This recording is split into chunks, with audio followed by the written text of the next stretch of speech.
नमस्कार, मैं प्रदीप और आप देख रहे हैं बेहतर संवाद। इस वक्त हमारे पीछे देख रहे हैं भगवा कलर का गमछा है। दरअसल ये जो युवा है बीजेपी की रीति नीति और प्रधानमंत्री नरेंद्र मोदी के कार्यों से प्रभावित होकर आज भारतीय जनता पार्टी का दामन थामे और दामन थामने के बाद प्रेम प्रकाश पांडेय जी के जो कि पूर्व मंत्री है उनके निवास पर पहुंचे। पांडेय जी ने उनका स्वागत किया। सबसे पहले इनसे बात करेंगे आखिर जो मन में ख्याल आया बीजेपी ज्वाइन करने का कैसे। सबसे पहले अपना नाम बताइए। रामदेव। ये बताइए इससे पहले किसी पार्टी में थे आप? हम लोग कार्यकर्ता टाइप का थे, कोई पार्टी से नहीं, मतलब कैसे कार्यकर्ता? काम करना बस अपने वार्ड में। काम करना। तो क्या लगा कि बीजेपी में क्यों ज्वाइन करना चाहिए?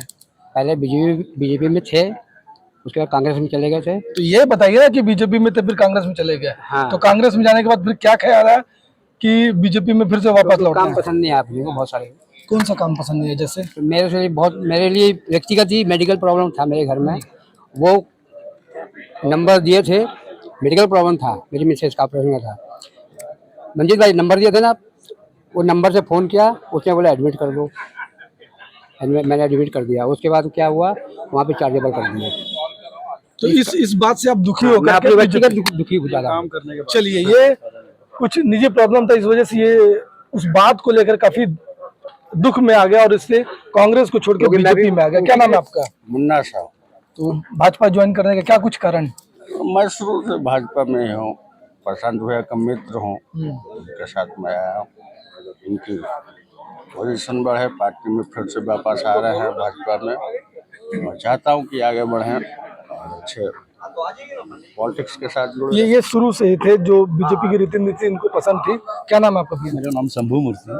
शंभू जी, ये बताइए बीजेपी में आज प्रवेश मिला आपको? मैं प्रधानमंत्री श्री नरेंद्र मोदी जी के कामों से प्रभावित होकर ही आया, ज्वाइन किया। इससे पहले आप क्या करते थे? मैं बीएसपी एम्प्लॉय हूँ सर, मैं ड्यूटी में ज्वाइन किया। ड्यूटी भी करते हैं, साथ ही में प्रधानमंत्री जी के जो कार्य उनसे प्रभावित होकर के भाजपा ज्वाइन की। ये इस चेहरे को तो आप पहचान ही रहे होंगे। प्रशांत जी, आपको तो लोग जान रहे हैं और पहचान रहे हैं। कांग्रेस में थे, अब बीजेपी में आ गए। क्या कुछ माना जाए, चुनाव को देखते हुए आप आए कि इसके पीछे भी कोई रीजन है? सबसे पहले तो सभी भिलाईवासियों को जय श्री राम। हम लोग सनातन धर्म को मानने वाले हैं और श्री राम जी को मानने वाले हैं।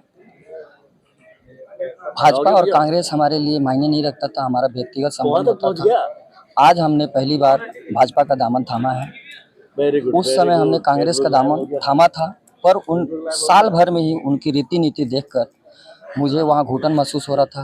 मैं अपने आप को ठगा हुआ महसूस कर रहा था। इसलिए आज हम स्वयं अपने साथियों के साथ आज ये भाजपा का दामन थामा है माननीय श्री प्रेम प्रकाश पांडेय जी के बंगले पे।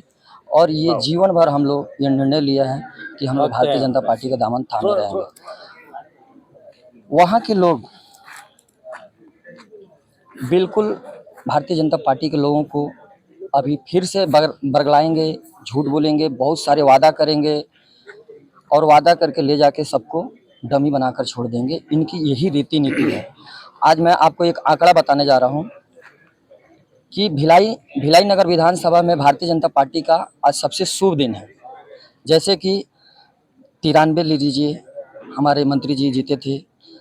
2003 ले लीजिए, 2013 ले लीजिए और अभी ये 23 है और आज ये 3 तारीख है। मतलब 3 की आंकड़ा बहुत ही शुभ है। आज गुरु पूर्णिमा है। ये सभी हम लोग गुरु जी का अपना आशीर्वाद लेने आए हैं। हम जीवन भर हम लोग गुरु जी का चरणों में ही रहेंगे। हम सबका सहारा प्रेम प्रकाश भिलाई का विकास प्रेम प्रकाश। ये बताइए, पब्लिक तो जानना चाहेगी कि आखिर कांग्रेस की क्या रीति नीति आपको पसंद नहीं है? पब्लिक का देखिए, पब्लिक तो आम जनता तो यहाँ का बहुत भोली भाली है। बहुत जल्दी सभी की बातों में आ जाती है। बहुत सारे घोषणाएं कर देते हैं लोग। अभी तो लोग घोषणाएं कर देंगे कि आपको चांद पे भी जमीन दिलवाएंगे, घर दिलवाएंगे, आप लोग आइए। तो लोग तो यहाँ तो चांद पे भी घर बनाएंगे। तो अब तो पब्लिक को समझना होगा कि हमको कहाँ रहना है, कहाँ जाना है, कौन सही लोग हैं। लोग तो हमारे ऊपर भी अभी उंगली उठाएंगे, कभी ये इधर जाता है, कभी उधर जाता है। ऐसे पहली बार हुआ।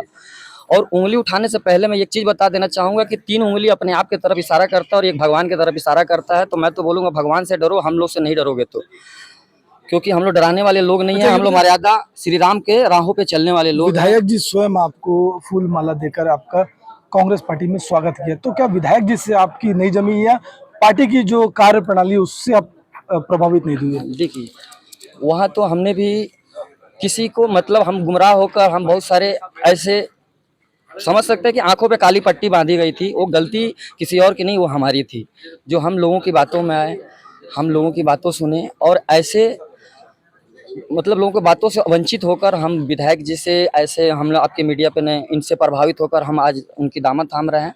मगर जो सच्चाई हमें अवगत कराई गई थी वो सच्चाई बिल्कुल नहीं थी। एक सिर्फ वो झूठ की दुकान है, वहाँ पे झूठ की रोटी खाकर सुबह निकलते हैं, दिन भर सबका काम है झूठ बोलना, झूठ बोलना, झूठ बोलना। अगर मगर मंच से कहीं भी जाकर कोई पब्लिक के बीच में बात करते हैं तो सिर्फ झूठ बोलते हैं। ये आज पूरा भिलाई, पूरा कांग्रेस के लोग भी बोलते हैं, उनके लोग भी बोलते हैं, पर क्या करें, सबको डराया धमकाया जाता है। जैसे हमारे लोगों को भी कुछ लोगों को डराया धमकाया गया कि हमसे आपसे 40 दिन बाद, आज 100 दिन पहले छोड़ के जा रहे हो, आपसे हम 100 दिन बाद मिलेंगे, जीतेंगे हम। ये अहंकार है भिलाई का। ये चलिए, एक जन और है, आप चूंकि ट्रांसपोर्टर हैं तो इससे पहले आप कांग्रेस में भी रह चुके, आप बताएं। तो आपकी भी सेम समस्या है कि वहाँ की रीति नीति आप हाँ, पसंद नहीं आई? जी, वहाँ की रीति नीति पसंद नहीं आई। और हम जब उससे जुड़े थे ना, तो हम उसके दोस्त बन के जुड़े थे। अपन नॉन पॉलिटिकल लोग थे। जब वो कुर्सी पर आए तो 10 लोग भी नहीं थे, तब हम उससे जुड़े। तब वो विधायक भी नहीं थे, ना सरकार थी। फिर सरकार बनी, विधायक बने, दोस्ती भी निभाई और निभाते भी गए। जो हमारे बस में था वो सब किया भी। फिर अंत में आके हमको ऐसा लगा कि अब नहीं हो पाएगा, तो अपन ने तो 4.5 साल बाद ही आखिर, सवाल तो लोग पूछेंगे ना कि 4.5 साल बाद आखिर ये स्थिति क्यों निर्मित हुई है? मुझे ऐसा लगता है कि सारे लोगों का ग्रोथ हुआ हमारे को छोड़ के। कैसा ग्रोथ? कैसा ग्रोथ? अब आप ग्रोथ का मतलब आप समझ सकते होगे। नहीं, और बहुत सारी चीजों का ग्रोथ होता है, तो आपको कौन सा ग्रोथ चाहिए था कांग्रेस में? हमारे को जैसे हम अपने व्यक्तिगत जीवन में भी आगे नहीं बढ़ पाए, इस कारण से भी थोड़ा सा क्या है, हर कोई मीडिया पे अपनी समस्या नहीं रख सकता है। मैं इनकी भावनाओं को समझते हुए बताता हूँ कि ये ट्रांसपोर्ट लाइन के आदमी हैं। कुछ थोड़ा बहुत लोगों को जैसे इनको बोल के लेकर गया कि भाई हम सब साथ में काम करेंगे और हम सब, अगर मैं बढ़ूंगा 2 रोटी खाऊंगा तो आप लोग भी 1 रोटी खाओगे, ऐसे इन लोग के साथ भी हुआ। और आज हम तो चलो अपने घर वापसी किए हैं आज, पर मंजीत भाई के साथ इनकी ट्रांसपोर्ट लाइन है। घर की समस्या की वजह से इनकी गाड़ी, 7 गाड़ी के मालिक थे, आज 2 गाड़ी पे हैं, कार में चला करते थे, आज बाइक से चलते हैं। अभी तो इनका ये सोचना है कि हम अगर और कुछ दिन रह गए तो साइकिल से चलना पड़ेगा, क्योंकि वहाँ के लोग जो हैं 10 मुंडी हैं, वहाँ पे भी जो लोग उनके ही हैं। कुर्सी पार को वंचित रखा जाता है। कोई काम काज हुआ, चाहे जो भी हुआ, वहाँ पे मतलब मर्यादा नाम का कोई चीज़ ही नहीं है। वहाँ पे हड़काया धमकाया जाता है सबको, मतलब यूज करके और छोड़ने का ही। ये बताइए, आने वाले दिनों में और कितने लोग हैं जो बीजेपी और प्रधानमंत्री नरेंद्र मोदी के कार्य से प्रभावित होकर बीजेपी ज्वाइन कर सकते हैं? देख, मोदी जी से कामों को प्रभावित होकर तो पूरा देश है, पर अगर सिर्फ भिलाई की बात करते हैं तो आज पूरा भिलाई की जनता मोदी जी के साथ है। आप सांसद चुनाव के समय में देखे होंगे कि हमारा विजय बघेल जी 4.5 लाख वोटों से यहाँ के जनता दिलाई, या तो आज 2014 से मोदी जी के कामों से प्रभावित है और आगे भी रहेगी, और अभी तो और ज़्यादा है। चलिए, ये थे भिलाई नगर विधानसभा के युवक जो पहले कांग्रेस में थे और अभी भारतीय जनता पार्टी का दामन थाम चुके हैं। देश के प्रधानमंत्री नरेंद्र मोदी के कार्यों से और भाजपा की रीति नीति से प्रभावित होकर ये बीजेपी का कांग्रेस पार्टी के कार्यकर्ता कोई यहाँ से वहाँ गए थे ऐसा नहीं आए। कांग्रेस पार्टी के जो पुराने कार्यकर्ता जो उनके साथ थे वो आए हैं। हाँ, कुछ कार्यकर्ता ऐसे थे जो गुमराह होके चले गए थे और उन्होंने बताया कि किस तरीके से गुमराह करने की कोशिश है। कांग्रेस लोगों को हमेशा मुद्दों से भटकाती है, र्यूमर बेस्ड पार्टी है। लोगों को लालच दे करके कई बार होता है